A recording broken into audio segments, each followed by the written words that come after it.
आज इस कार्यक्रम के संचालन कर रहे हैं प्रदीप चौधरी जी। आज के कार्यक्रम के अध्यक्षता कर रहे हैं हमारे गुरुआ प्रखंड के अध्यक्ष संजय चौधरी जी।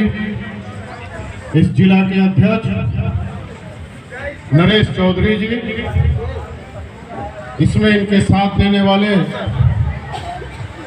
प्रमोद चौधरी जी जो इस गुरुआ के सचिव है और प्रमंडलीय अध्यक्ष भी है, रामाशीष चौधरी जी,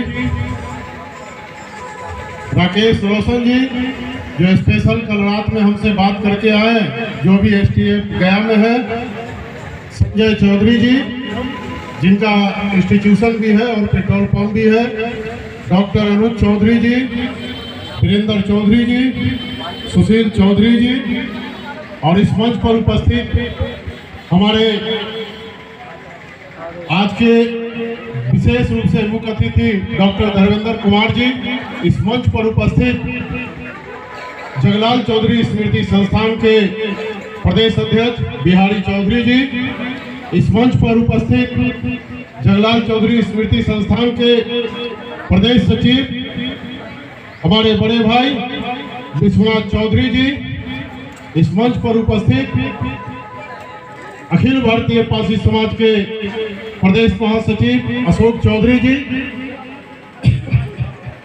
इस मंच पर उपस्थित हमारे तमाम साथी भाई बंधु पंकज बर्णवाल जी, विशेष करके आप लोगों के बीच में आप सभी को एक जगह रोकने का काम करने वाले हमारे ललन लहड़ी जी। साथियों, कार्यक्रम हर जगह हम लोगों ने इस बार 22 दिसंबर को महाराजा बिजली पासी की जयंती धूमधाम से मनाया, लेकिन जनवरी में हर साल गुरुआ में महाराजा बिजली पासी का, बल्कि मैं कहूँ कि पूरे गया में अगर बिजली पासी जयंती का समारोह होता है तो वो गुरुआ में ही मनाया जाता है। साथियों, मैं इसके लिए तमाम साथियों को बहुत बहुत धन्यवाद देता हूं और कहता हूं कि जिनको हिम्मत है कुदरत में दखल देते हैं, वो अगर राह में पत्थर भी मसल देते हैं, डर के दुनिया से बदलते नहीं अपनी राह, इंसान वो है जो जमाने को बदल देते हैं। साथियों, अभी हमारे जितने भी साथी हैं यहाँ उपस्थित, यही हमारे पासी समाज को आगे राह दिखाने वाले सभी साथी हैं, क्योंकि बहुत सारे साथी आते हैं, आए समय थोड़ा लगा, नहीं जाना है, लेकिन जिसको स्वाभिमान है, जिसको अपने जात के लिए, अपने सोसाइटी के लिए कुछ करने की चाहत है, वो कार्यक्रम समाप्त के बाद ही जाता है। साथियों, हमारे नरेश जी ने एक आप लोगों के बीच में बोल दिया कि प्रदेश से कोई साथी हमारे विजय जी को, मुखिया जी हैं, उनको देखने के लिए नहीं गया, लेकिन मैं तमाम साथियों को बताना चाहता हूं, विजय जी भी यही है, मुखिया जी, कि हमने डॉक्टर साहब से बात किया, डॉक्टर साहब ने इलाज किया और मुखिया जी को सारी व्यवस्था हम लोग अपने माध्यम से हम लोग ने कराया। संजय जी का भी शुक्रगुजार हूं, इन्होंने यहां से सारी व्यवस्था देकर उनको भी बैठाया।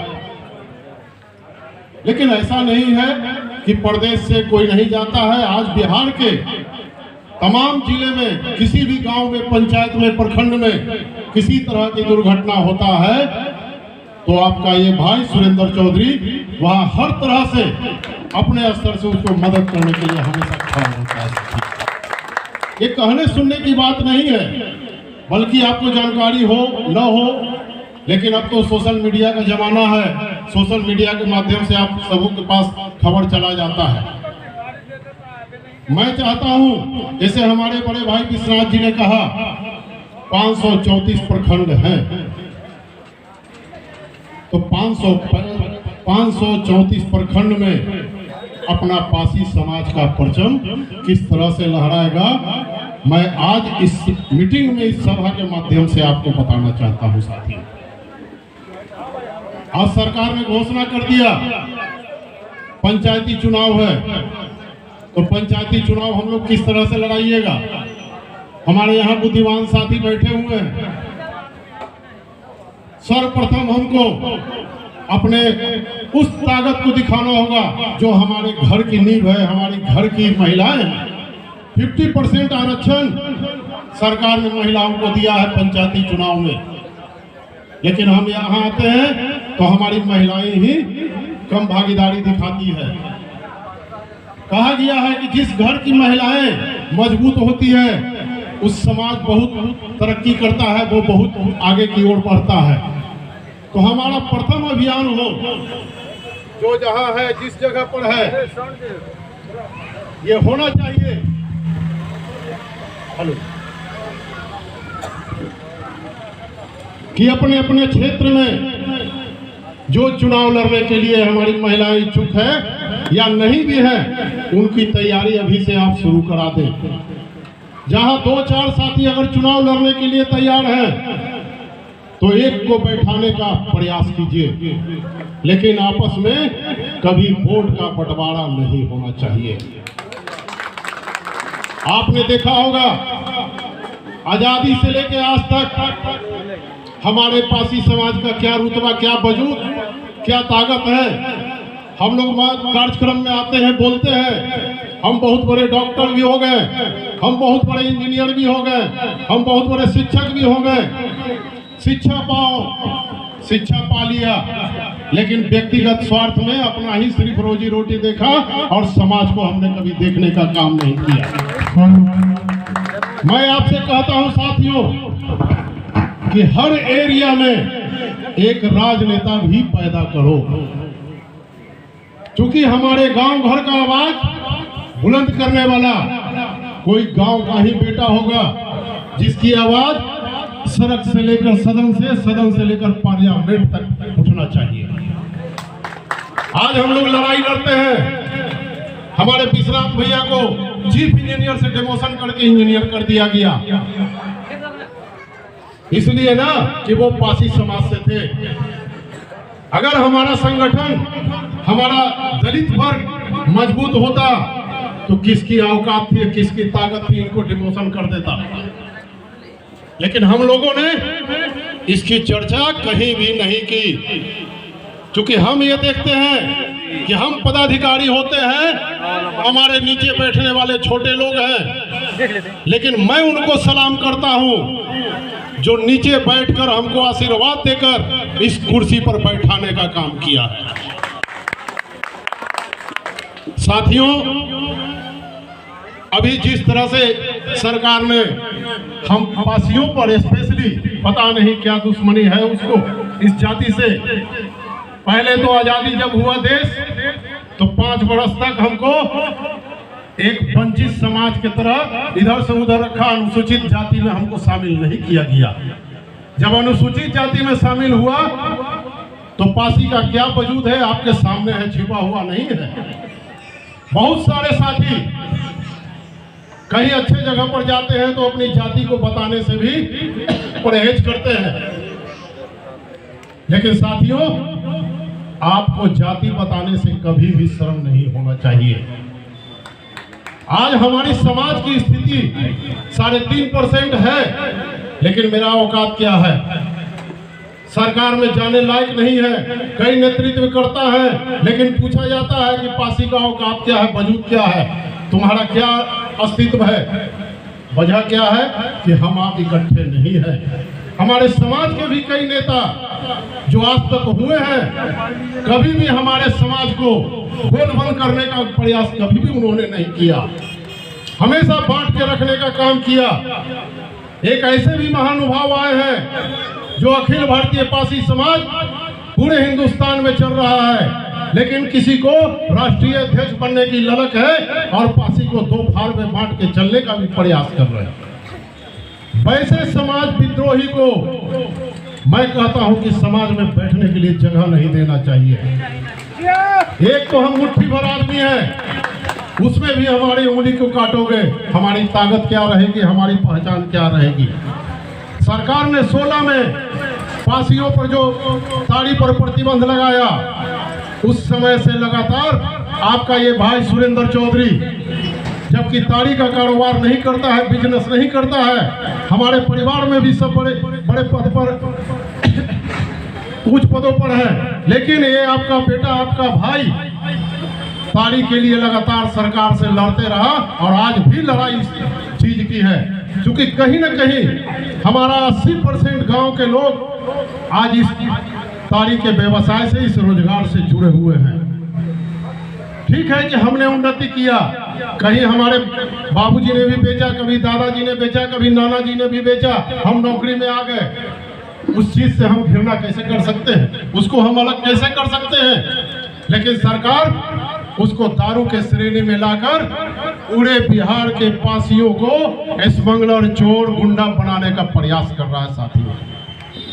इसकी लड़ाई अगर सुरेंद्र चौधरी अकेले लड़ता है तो कभी भी नहीं जीत पाएगा।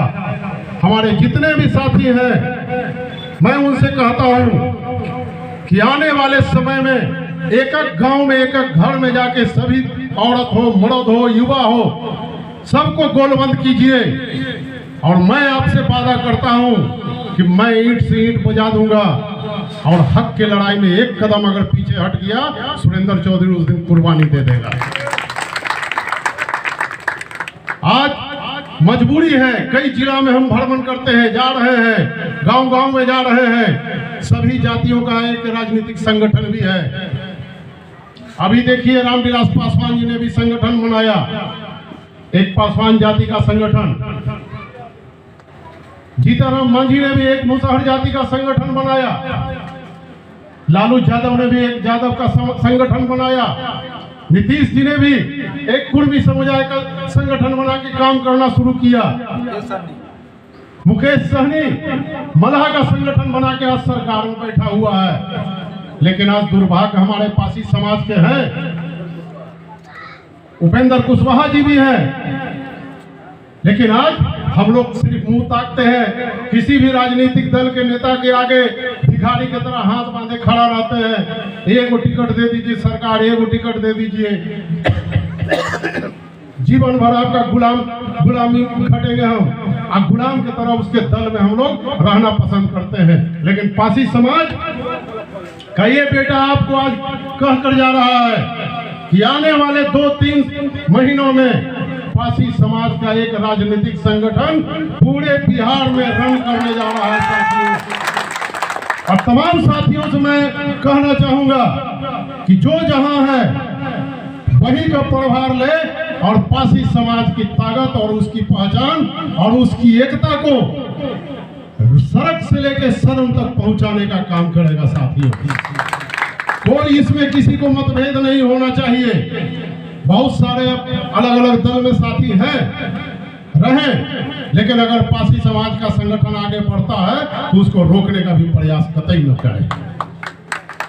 साथियों, काफी देर से आप लोग बैठे हुए हैं, काफी चर्चाएं हो रही है। महाराजा बिजली पासी की चर्चा हम लोग हर गांव समाज में इसलिए करते हैं, बहुत सारे साथी कहते हैं फेसबुक का आजकल जमाना है, कभी मीटिंग में बुलाइएगा तो आएंगे नहीं, और वो बैठे बैठे फेसबुक पर लिखेंगे कि ऊपर बैठा हुआ सब जमींदार है, नीचे बैठा हुआ सब ऐसी बेवकूफ आदमी है। मैं वैसे व्यक्ति को भी कहता हूँ कि तुम 5 आदमी लेकर किसी भी संगठन, किसी कार्यक्रम में आओ और अपनी बातों को रखो। बहुत सारे ऐसे साथी हैं कहते हैं कि कार्यक्रम सभा करने से क्या होता है। मैं उनको भी बताना चाहता हूं कि कार्यक्रम, संगठन और सभा ही हमारे समाज को जागरूक करने का एक साधन है। आज हमारे समाज के लोग जानते नहीं हैं कि महाराजा बिजली है पासी है कौन। आज उत्तर प्रदेश में जाकर देखिए, ये सरकार लखनऊ को लक्ष्मणपुर करने जा रहा था, लेकिन तमाम पासी बंधुओं ने इसका विरोध करके, चूंकि लखनऊ को लाखन पासी ने बसाया था। पुरजोर विरोध हुआ और उसको वहीं का वहीं लखनऊ रहने दिया गया। आपको ये भी जानकारी नहीं है गांव समाज में कि देवघर मंदिर सभी लोग जानते हैं पासियों का विरासत है, लेकिन आपको जानकारी नहीं है देवघर मंदिर में हम लोगों ने झारखंड प्रदेश के तरफ से झारखंड में केस कर रखा है कि उसका शेयर पासी समाज को मिलना चाहिए, क्योंकि 1600 ईस्वी में उस मंदिर का जीर्णोद्धार पासियों के द्वारा किया गया था। लेकिन आने वाले समय में उस मंदिर को भी लोगों ने अपने कब्जा में ले लिया। हम आप क्या जानते हैं, अपने विरासत को भूल चुके हैं। तो अपने विरासत को याद रखिए और पासी समाज की गौरव गाथा को घर घर तक पहुंचाने का काम कीजिए। जहां जरूरत पड़े आपका सुरेंद्र चौधरी हमेशा आपके लिए तत्पर है, हमेशा खड़ा है। 24 घंटा हम अपने पासी समाज के सेवा देने के लिए तैयार हैं। जैसा ही आपका आदेश होगा सुरेंद्र चौधरी आपके सामने प्रेजेंट होगा। मैं इन्हीं बातों के साथ अपनी बात को समाप्त करते हुए, महाराजा बिजली पासी अमर रहे, अमर रहे, अमर रहे। महाराजा बिजली पासी अमर रहे, अमर रहे। पासी समाज जिंदाबाद, जिंदाबाद, जिंदाबाद, पासी समाज जिंदाबाद। जिंदाबाद, जिंदाबाद। बहुत बहुत धन्यवाद साथियों। क्या पासी समाज का राजनीतिक संगठन बनना चाहिए ना? आप लोगों की सहमति है ना? बहुत बहुत धन्यवाद, धन्यवाद सर। राज भैया धन्यवाद सर।